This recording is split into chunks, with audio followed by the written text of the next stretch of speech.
Aujourd'hui, le 26 avril 2026. Première lecture.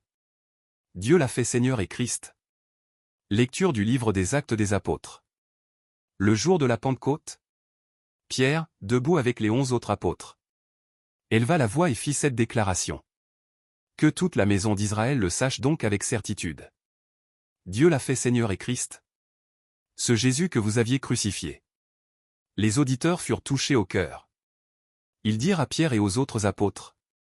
Frères, que devons-nous faire? Pierre leur répondit. Convertissez-vous. Et que chacun de vous soit baptisé au nom de Jésus-Christ.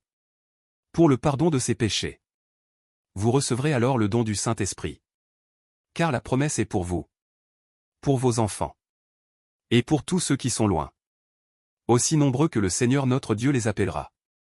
Par bien d'autres paroles encore. Pierre les adjurait et les exhortait en disant. Détournez-vous de cette génération tortueuse. Et vous serez sauvés. Alors, ceux qui avaient accueilli la parole de Pierre furent baptisés. Ce jour-là, environ 3000 personnes se joignirent à eux. Parole du Seigneur. Nous rendons grâce à Dieu. Psaume. Le Seigneur est mon berger. Rien ne saurait me manquer. Ou, Alléluia. CFPS 22, 1. Le Seigneur est mon berger. Je ne manque de rien. Sur des prés d'herbes fraîches. Il me fait reposer. Il me mène vers les eaux tranquilles. Et me fait revivre. Il me conduit par le juste chemin. Pour l'honneur de son nom.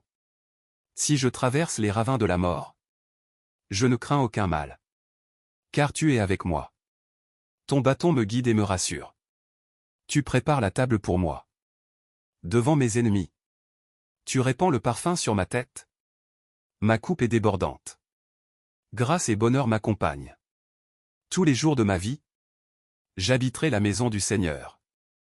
Pour la durée de mes jours. Deuxième lecture. Vous êtes retournés vers le berger de vos âmes. Lecture de la première lettre de Saint Pierre apôtre. Bien-aimés. Si vous supportez la souffrance pour avoir fait le bien, c'est une grâce aux yeux de Dieu. C'est bien à cela que vous avez été appelés. Car c'est pour vous que le Christ, lui aussi, a souffert. Il vous a laissé un modèle, afin que vous suiviez ses traces. Lui n'a pas commis de péché. Dans sa bouche, on n'a pas trouvé de mensonge. Insulté, il ne rendait pas l'insulte. Dans la souffrance, il ne menaçait pas. Mais il s'abandonnait à celui qui juge avec justice. Lui-même a porté nos péchés dans son corps, sur le bois, afin que, mort à nos péchés, nous vivions pour la justice. Par ses blessures, nous sommes guéris. Car vous étiez errants, comme des brebis. Mais à présent vous êtes retournés vers votre berger, le gardien de vos âmes. Parole du Seigneur. Nous rendons grâce à Dieu. Évangile. Je suis la porte des brebis. Alléluia. Alléluia. Je suis le bon pasteur, dit le Seigneur. Je connais mes brebis. Et mes brebis me connaissent. Alléluia. Évangile de Jésus-Christ selon saint Jean. En ce temps-là, Jésus déclara. Amen, amen, je vous le dis. Celui qui entre dans l'enclos des brebis, sans passer par la porte, mais qui escalade par un autre endroit, celui-là est un voleur et un bandit. Celui qui entre par la porte, c'est le pasteur, le berger des brebis. Le portier lui ouvre. Et les brebis écoutent sa voix. Ses brebis à lui, il les appelle chacune par son nom. Et il les fait sortir. Quand il a poussé dehors toutes les siennes, il marche à leur tête. Et les brebis le suivent. Car elles connaissent sa voix.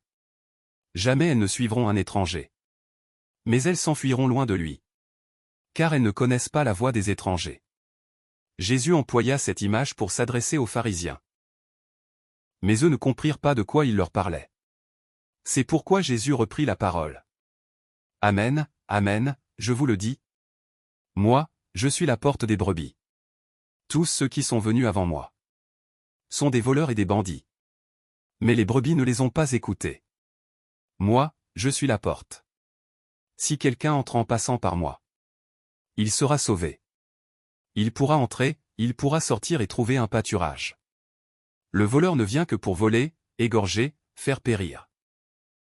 Moi, je suis venu pour que les brebis aient la vie. La vie en abondance. Acclamons la parole de Dieu. Louange à toi Seigneur Jésus.